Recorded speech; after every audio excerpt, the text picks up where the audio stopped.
Мирно, достоинствено, без говори и транспаренти. Протестниот марш во Кочани со громогласна тишина и со јасна порака. Правда за трагедијата во дискотеката на смртта.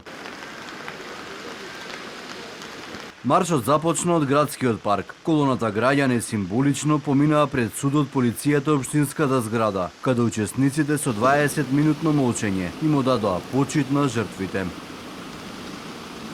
По завршувањето на маршот, учесниците прстот за големата трагедија го вперија во, како што посочија, партизираниот систем преполн со корупција и криминал. Протестите не се обид за уривање на одредена власт, туку обид за излегување од деценискиот трус систем кој не копа длабоко во земја. Не се проблемо партиите да сванеме. Дај прекинете и со тие работи по Скопје и секаде ВМРО СДС. Нема ВМРО СДС, луѓе. Ние имаме трус систем. Тај систем не донесе до ово сега нас. Џабе ни е се. Системот ли така функционира? Ако подигнеш глава за правда, ќе бидеш испаден од работа.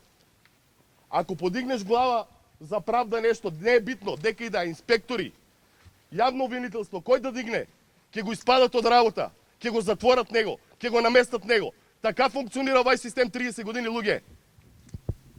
Затоа сега ќе имаме работа, ќе имаме фирми, се имаме, деца ќе немаме.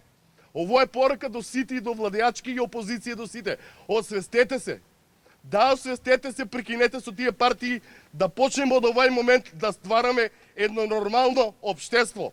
Венко Крстевски е еден од стотината граѓани кој едва е спасил жива глава од големиот пожар. Случајот со дискотеката на смртта треба да биде лекција и пресвртница кон подобро. Црвен картон за доцениско неработење и за корумпирани институции да почне да се работи поинаку. Ако овој настан не го смени теркот на државата на позитивно, тогаш и сите ние кои што преживеавме на таа вечер, за жал ни останува на дневно ниво да гинеме по разни основи. И имам најава дека во текот на утрешниот ден пицериите кои што се дивоградви тамо и кои што се потенцијална опасност за целиот стамбен блок, имам информација дека од страна на надлежните институции тие ќе се рушат. Исто така гледаме дека актуелниот градоначалник Љупчо Папазов е во притвор, гледаме дека се работи со засилени контроли пред се во градежниот сектор и гледаме едноставно дека институциите се разбудија. Меѓутоа апелирам да се продолжи со истите акции енергично и сите тие аномалии кои што ги имаме не само во Кочани, во државата да бидат отстранети. Протестите и маршевите низ Кочани продолжуваат и во наредните денови. Ке се бара правда и казни за вистинските виновници за катастрофалниот пожар.